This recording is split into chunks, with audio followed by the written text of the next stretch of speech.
तुमचा पैसा प्रेम तिच्यासाठी नाही तर मग कुणासाठी आहे? काय झालं हे तुम्हाला मी सांगते. कुरकुमच्या बाजारात मी गेलेली आणि अशा 2 घटना बघितल्या, त्याने ना खरंच माझे डोळेच उघडले. तर श्री स्वामी समर्थ मंडळी सगळ्यांना, गुरुवार होता तर दत्ताच्या मंदिरात जाऊन गुरुचरित्राचा 14वा अध्याय वाचला आणि दादू मला प्रसाद घेऊन आला. घरी आल्यावर घरच्या देवांना नैवेद्य दाखवायला घेतला. मस्त गरम गरम खिचडी बनवली होती, तर देवाला खिचडी, दही, लिंबू आणि मीठ असा नैवेद्य दाखवून घेत होते. तोपर्यंत माझा दादू वाट बघत होता की मला कधी नैवेद्य मिळतो.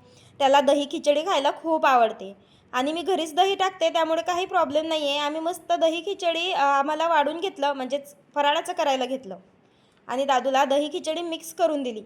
तो जास्तीत जास्त आता स्वतःच्या हाताने जेवतो आणि मी लिंबू घेतलं होतं, तर त्याला त्याच्याही ह्याच्यावर लिंबू पाहिजे होतं.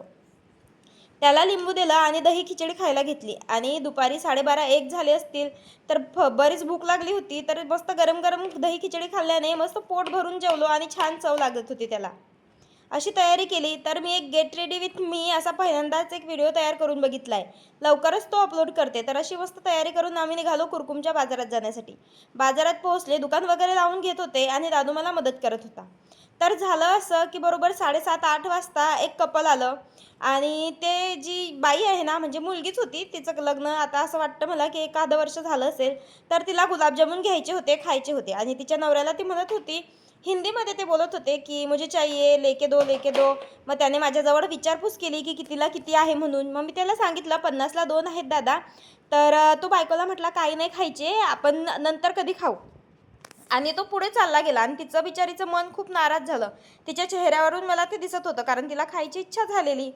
मग मी तो समोर गेल्यानंतर माझं त्याच्या हाताकडे लक्ष गेलं. तर त्याच्या हातात स्टिंग नसतं का, ते प्यायची स्टिंगची बॉटल, ती बॉटल. म्हणजे स्वतः असं काहीतरी प्यायचं, खायचं आणि बायकोचं मन मारायचं. मग तुझ्याजवळ कितीही पैसा असला तर तो जर तिच्या कामात येणार नाही आहे, तर मग काय काय फायदा त्या पैशाचा? आता तुम्हाला मागच्या व्हिडिओमध्ये जी दीदी दिसली ना, ती मामाच्या गावी आलेली आणि ती आपले व्हिडिओ बघत होती. तिच्याबरोबर व्हिडिओ घेतला, मस्त जांभूळ काकडी खाल्ली, गुरुवार होता, उपवास होता आणि चहाही घेतला. चहाची टेस्ट पण भारी होती आणि ऊन तर भारीच तापत होतं. माझ्याबरोबर दादूही गिरायकी करायला मला मदत करत होता. त्याला मांडीवर बसून गिरायकी करायची होती आणि जशी मी आवाज देते 50ला 2 गुलाबजामुन घ्या, तसा तोही ट्राय करत होता म्हणायचं. आणि मला खूप नंतर माहिती पडलं की आमचे हे व्हिडिओ काढतात म्हणून.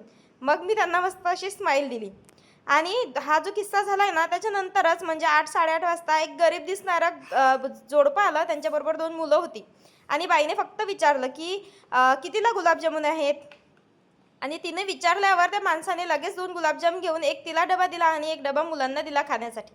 किती छान ना. मग तुमच्याकडे कमी पैसा असला तरी तुम्ही तुमच्या बायकोला कसं खुश ठेवू शकता, तुमच्या परिवाराला कसं खुश ठेवू शकता, हे आपल्याला या 2 उदाहरणावरून भेटते. ही एक फॅमिली आपल्याला पूर्णची पूर्ण फॅमिली भेटायला आलेली आहे आपले व्हिडिओज बघून. ते इंस्टाग्रामवर, यूट्यूबवर आपले फॉलोअर्स आहेत. त्या सगळ्यांना थँक्यू. आणि ह्या ताईला तुम्ही ओळखता का? ह्यांचे आईबाबा आलेले आपल्या भेटायला आणि हे दादा तर दौंडवरून आपल्या व्हिडिओ बघून खास गुलाबजामुन घ्यायला आणि खायला आलेत आणि त्यांनी छान रिव्ह्यू दिला. खूप भारी वाटतं जेव्हा लोक एवढ्या लांबून लांबून आपल्याला भेटायला येतात आणि आपल्या कामाचं असं कौतुक करतात. मी खरंच खूप प्रसन्न झाले त्या गोष्टीने. पण मी तुम्हाला एवढं सांगते की माहिती आहे का, तुम्हाला तुमच्या बायकोला तुमचे खूप पैसे किंवा हे नाही पाहिजे, पण तिचं तुम्ही मन कधीतरी जपा, तिच्या छोट्या छोट्या आवडीनिवडी जपा, त्यानेच ती खुश होते.